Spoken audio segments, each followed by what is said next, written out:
দর্শক, স্বাগত জানাচ্ছি 24 ভয়েসের পক্ষ থেকে। আমি আব্দুর রহমান হীরা এবং এই মুহূর্তে অবস্থান করছি আমরা বিশ্বনাথ উপজেলার 1 নম্বর লামাগাজী ইউনিয়নের পূর্ব দিগলিতে, এবং যেখানে অবস্থান করছি আপনারা দেখছেন আমার স্ক্রিনে একটি বিরাট একটি দিঘি দেখা যাচ্ছে। সেই দিঘির বয়স প্রায় 200 বছরের উপরে এবং দিঘির পাশেই রয়েছে একটি জমিদার বাড়ি। সেই জমিদার বাড়ি থেকে আপনাদের আজকে এই দিঘিটি দেখাচ্ছি। আমরা জমিদার বাড়ির সেই দিঘি, এই দিঘির বিস্তারিত এবং বাড়িটির বিস্তারিত আমরা এই বাড়িতে যারা অবস্থান করছেন, বাড়িতে যারা বসবাস করছেন, আমরা তাদের কাছ থেকে বিস্তারিত জানবো এবং আপনাদেরকে জানাবো। দর্শক, আপনারা 24 ভয়েসের সাথে থাকুন।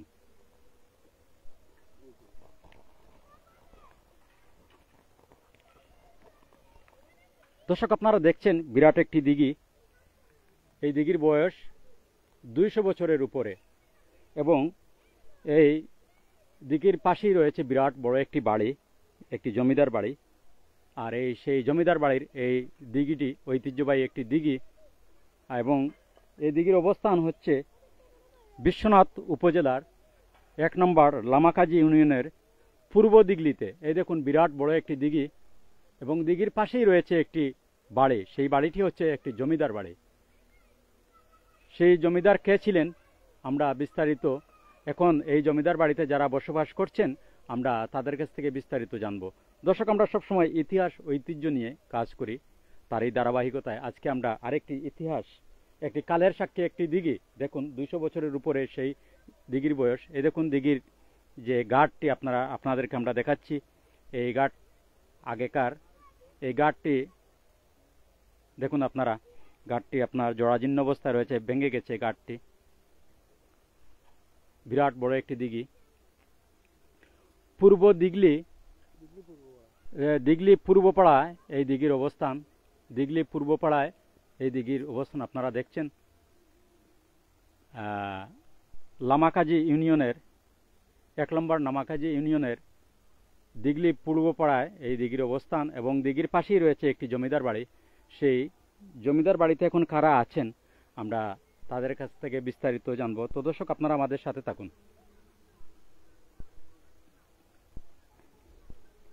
দর্শক, এই হচ্ছে সেই জমিদার বাড়িটি। যদিও আগের কোনো বাড়ি গড় নেই, সব গড়গুলা নতুন, কিন্তু বাড়িটি এখনো আছে। অনেক বড় একটি বাড়ি। কতটুক জমির উপর বাড়ির অবস্থান সেটিও আমরা বিস্তারিত জানবো এবং এই বাড়িতে এখন যারা বসবাস করছেন আমরা তাদের কাছ থেকে বিস্তারিত জানবো।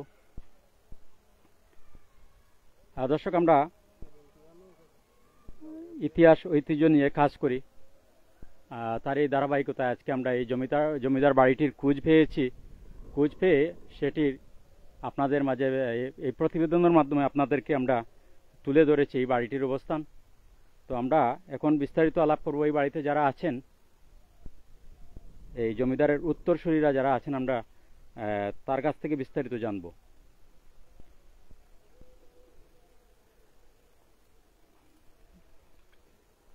অনেক বড় একটি বাড়ি। আমরা দর্শক, আপনারা স্ক্রিনে যাকে দেখছেন তার বয়স প্রায় 100 বৎসর, ছুঁই 100 বৎসর। 1-2 বছর পরেই ওনার বয়স হবে 100 বৎসর এবং তিনি এখনও তার মেমোরি পরিষ্কার রয়েছে, তিনি কথা বলতে পারেন। অনেক ইতিহাস তার জানা রয়েছে। আমরা তার কাছ থেকে এই বাড়ি সম্বন্ধে বিস্তারিত জানব। আপনাকে স্বাগত জানাচ্ছি। যদি আপনি এই বাড়ি সম্বন্ধে কিছু বলেন এবং এই দিঘি সম্বন্ধে যদি কিছু বলেন। সবার আগে দিকে তো আমি পাইছি, সঠিক করে যাওয়া হয়তো আমার ঠিক জানা নেই। জমিদার, আপনার আগের জমিদারের নাম কি ছিল? গিরিশ চক্রবর্তী। আচ্ছা, উনার কি আপনি? এই আমার হিসাব উঠিয়ে বাবর বলি না ভাই, ফিসা। আচ্ছা আচ্ছা, আপনার ফুপা। আচ্ছা, যাই হোক, এখন আপনি এই বাড়িতে বসবাস করছেন। দর্শক, ওনার অনেক বয়স, তিনি পুরোপুরিভাবে কথা বলতে পারছেন না। আমরা আরেকজন মানুষ গড়ার কারিগর, যিনি এই এলাকার আরেকজন প্রবীণ মানুষ, আমরা তার কাছ থেকে বিস্তারিত এই বাড়ির বিস্তারিত আমরা তার কাছ থেকে শুনবো। আপনাদেরকে বাড়িটি একটু দেখাচ্ছি ঘুরে ঘুরে। অনেক বড় একটি বাড়ি এবং বাড়ির পাশেই, বাড়ির সামনেই রয়েছে বিরাট একটি দিঘি। আমরা কথা বলছি একজন মানুষ গড়ার কারিগর। আপনার আমরা কথা বলছি সুধাংশু শেখর দত্ত, একজন মানুষ গড়ার কারিগর। আমরা তার কাছ থেকে এই বাড়ির বিস্তারিত জানার চেষ্টা করব। আপনাকে স্বাগত জানাচ্ছি। আপনি বলেন, আপনি যদি বলেন। আমি ধরছি, আপনি বলেন এই বাড়ি সম্বন্ধে এবং দিঘি সম্বন্ধে যদি একটু বলেন। এই বাড়িটা একটা ঐতিহ্যবাহী বাড়ি, একটা জমিদার বাড়ি, প্রাচীন জমিদার। তো প্রথম যে জমিদার, সেই জমিদারের নাম আমরা শুনেছি কিন্তু নামটা জানি নাই। তারপরে যিনি আসলেন, যিনি জমিদার হয়েছিলেন, গিরিশচন্দ্র চক্রবর্তী। এই গিরিশচন্দ্র চক্রবর্তীর আত্মীয় বর্তমানে হীরেন্দ্র গোস্বামী, ওনার পরিবার নিয়ে এই বাড়িতে আছেন। তো দিঘির বয়স 200 বছরের উপরে হবে এবং এই বাড়িটাও বড় বাড়ি এবং দিঘির শুধু জল সীমানা জলের মধ্যে প্রায় 180 শতক জলের মধ্যে আছে, আর চতুর্দিকে পার আরো 180 শতকের মতো আছে। পুরো বাড়িতে কত আছে? আর বাড়ির মধ্যে প্রায় 7-8 কেদার। 7-8 কেয়ার। একসময় বলছিলেন 16 কেয়ার না? সব মিলিয়ে 16 কেয়ার। সব মিলিয়ে 16 কেয়ার। তো দিঘির মধ্যেই তো প্রায় 1 হাল, 12 কেয়ার, আর 4-5 কেয়ার আছে বাড়ির মধ্যে। 12 কেয়ারের মধ্যে দিঘি, মানে সবচেয়ে বড় হলো দিঘি, বাড়ির বড় দিঘি বড়। আপনার সাথে আরো কথা বলবো। দর্শক, আমরা যেখানে অবস্থান করছি আপনারা দেখুন যে এক হাল অর্থাৎ 12 কেয়ারে হয় এক হাল। সিলেটে বলা হয় 12 কেয়ারে এক হাল, এবং এই এক হাল জমি জুড়ে এই দিঘির অবস্থান। যতটুকুর মধ্যে পানি রয়েছে 12 কেয়ার জমির মধ্যে, জমির উপরে এই দিঘি তখন দেওয়া হয়েছিল এবং এই দিঘির বয়স প্রায় 200 বছরের উপরে তারা বলছেন। এবং আমরা একটু আগে যার সাথে কথা বললাম তার বয়স প্রায় 100 বছর ছুঁই 98 বা 99 এরকম হবে তার বয়স। তিনি বয়সের বারে কথা বলতে পারছেন না, তবুও তিনি বলেছেন এই যে যতটুকু জানা ছিল তার। তো আপনাদেরকে আমরা এই দিঘিটি দেখাচ্ছি আবারও। শুধু পানির মধ্যে রয়েছে 12 কেয়ার।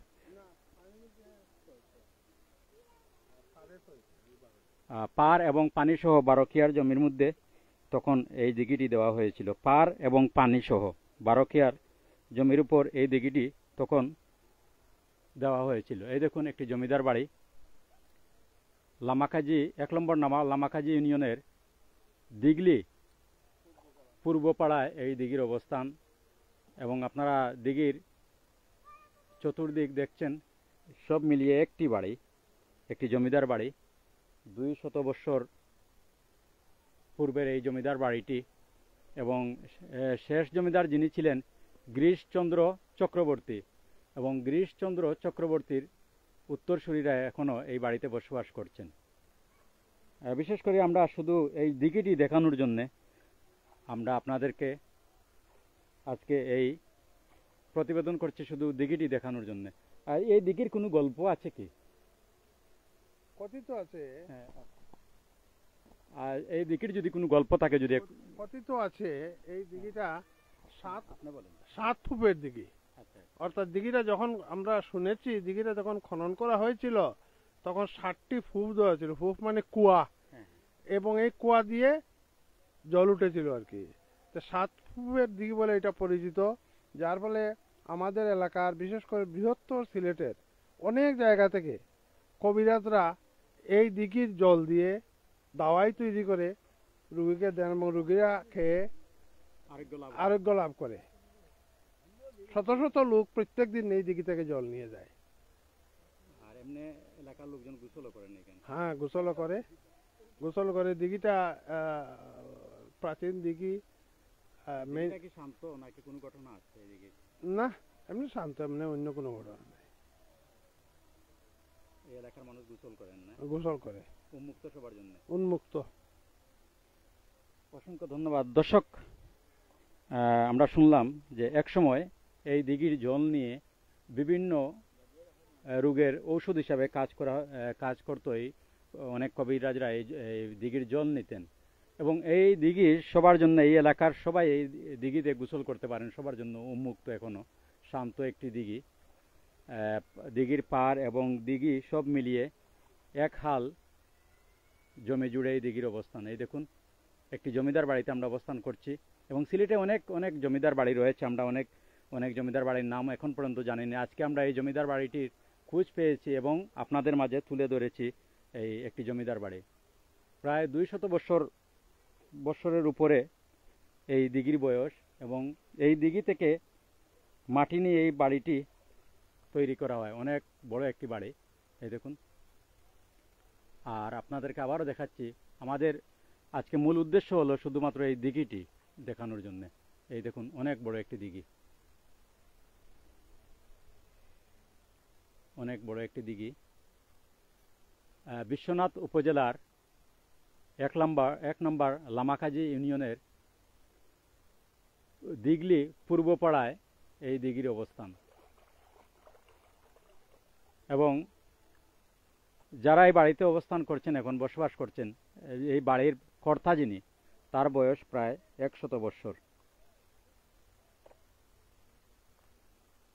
দর্শক, আমরা চেষ্টা করি সবসময় সিলেটের ইতিহাস ঐতিহ্য তুলে ধরতে।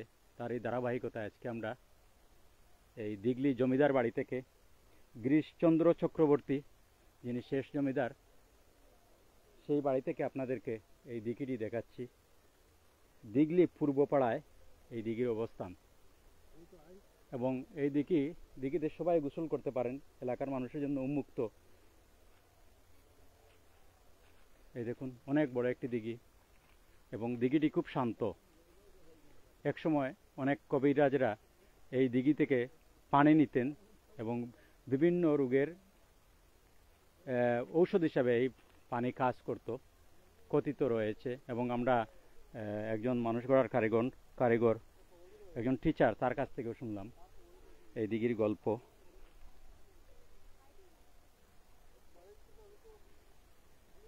দর্শক, আমরা বাড়িটি দেখাচ্ছি আপনাদের, এত বড় একটি বাড়ি। দর্শক, আমরা বাড়িটি দেখাচ্ছি, অনেক বড় একটি বাড়ি। এই দেখুন, অনেক সুন্দর, অনেক বড় একটি বাড়ি, বিশাল। আগেকার জমিদার বাড়ির কোনো গড় নেই, নতুন একটি গড় দেখছি আমরা। এবং বাড়িটি আপনাদের বাড়ির ভিতরে যে আপনারা দেখছেন কৃষিক্ষেত হয়, বাড়ির ভিতরে সেটি অসাধারণ একটি দৃশ্য। এই বাড়ির ভিতরে অনেক ধরনের শাকসবজি, আমরা অনেক বড় একটি বাড়ি তো, আসলে এটি জমি নয়, বাড়ির ভিতরে এইসব শাকসবজি আমরা দেখছি। অনেক বড় বাড়ি। বাড়ির চতুর্দিকটি আপনাদেরকে আমরা একটু দেখানোর চেষ্টা করছি। এই দেখুন, অনেক বড় একটি বাড়ি। আপনারা ভাববেন যে কোনো জমিতে, না, আসলে এটি ক্ষেতের জমি নয়, একটি অনেক বড় বাড়ি এবং বাড়িতেই এসব এই সবজি চাষ করা হচ্ছে। অনেক বড় একটি বাড়ি, এই দেখুন। দর্শক, আমরা আবারও আরেকজন প্রবীণ মানুষ, আমরা তার সাথে কথা বলবো।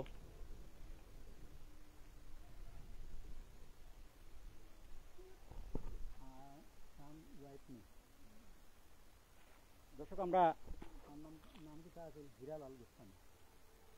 এই বাড়ির একজন প্রবীণ মানুষ, আমরা তার সাথে কথা বলছি। এই দিঘিতে তো আপনারা আগে গোসল টোসল সবকিছু করতেন? করছি তো, এখনো গোসল করি, জল ব্যবহার করি, সব তত্ত্ব করি। এই দিঘির কোনো গল্প আপনার জানা আছে? আগে নাই যা কইতে আছে না, আগর তার পাইছি না তো ইয়া, তোমার আগে দিঘি পাইছেন? হ্যাঁ, ইয়া ফুসকুনি পাইছি, ফুসকুনি। অসংখ্য ধন্যবাদ। দর্শক, আমরা লাইভটি শেষ করব, আপনাদেরকে আবারও বাড়িটি দেখাচ্ছি। দেখুন, অনেক বড় একটি বাড়ি, কি বলবো আপনাদের, চোখে না দেখলে বিশ্বাস করা যায় না। এত সুন্দর একটি বাড়ি, এত বড় একটি বাড়ি এবং বাড়ির পাশেই রয়েছে বিরাট বড় একটি দিঘির পাড় এবং পানি সহ প্রায় 1 হাল 12 কেয়ার জমির উপর এই দিঘির অবস্থান। এবং সেই দিঘির পিছনে অনেক গল্প রয়েছে, সেই দিঘি থেকে অনেক কবিরাজরা আগে একসময় পানি নিতেন, বিভিন্ন রোগের ঔষধ হিসাবে এই পানি রোগীদের কবিরাজরা খাওয়াতেন। তো দর্শক, আমরা বিশ্বনাথ উপজেলার 1 নম্বর লামাকাজি ইউনিয়নের দিগলি পূর্বপাড়া থেকে, দিগলি পূর্বপাড়া যে জমিদার বাড়ি, সেই জমিদার বাড়ি থেকে আজকে প্রতিবেদনের মাধ্যমে আমরা এই দিঘিটি আপনাদের এবং বাড়িটি আপনাদের দেখানোর চেষ্টা করলাম। তো আমরা আমাদের লাইভটি শেষ করব। আবারও আপনাদের লাইভটি শেষ করার আগে দিঘিটি আবারও আপনাদেরকে দেখাচ্ছি আমরা। আপনারা আমাদের সাথে থাকুন।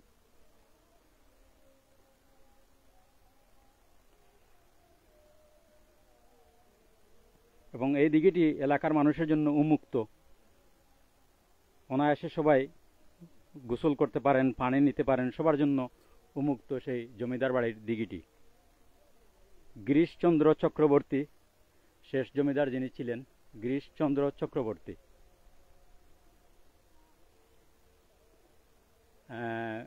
এখন যারা এই দিঘিতে যারা গোসল করতে আসছেন, আমরা তাদের সাথে একটু কথা বলবো। আপনার বাড়ি কোথায় যদি একটু বলেন? আমার বাড়ি ওই পাশে পাশে পাশে। এখানে গোসল করেন না? সবার প্রত্যেকে- জন্য উন্মুক্ত। সবার জন্য উন্মুক্ত। প্রতিদিন কত মানুষ এখানে গোসল টোসল করেন? প্রায় অর্ধশতাধিক মানুষ গোসল করে। এই এলাকার পুরো মানুষ? পুরো মানুষই গোসল করে। অসংখ্য ধন্যবাদ। দর্শক, এই যে একটি দিঘি, এই এলাকার প্রায় প্রতিদিন অর্ধশত মানুষ যিনি বললেন এখানে গোসল করেন, শুধুমাত্র গোসল। এবং এই এলাকার মানুষ বিভিন্ন ব্যবহার করার জন্য পানি ব্যবহার করার জন্য পানিও নিয়ে থাকেন এই এলাকার মানুষজন। দেখুন, আশেপাশে অনেক বাড়ি রয়েছে, অনেক মানুষ এখানে বসবাস করেন। অনেক মানুষের মধ্যে এই এলাকায় এত বড় একটি দিঘি, সেই দিঘির পানি সবাই ব্যবহার করেন। এবং একসময় তো কোনো টিউবওয়েল ছিল না, শুধুমাত্র পুকুর এবং দিঘি ছিল একসময়। এবং এই কালের সাক্ষী হয়ে দিঘিটি আজ অব্দি রয়েছে এখানে, এই জমিদার বাড়ির সামনে। দর্শক, তো আমরা লাইভটি শেষ করব।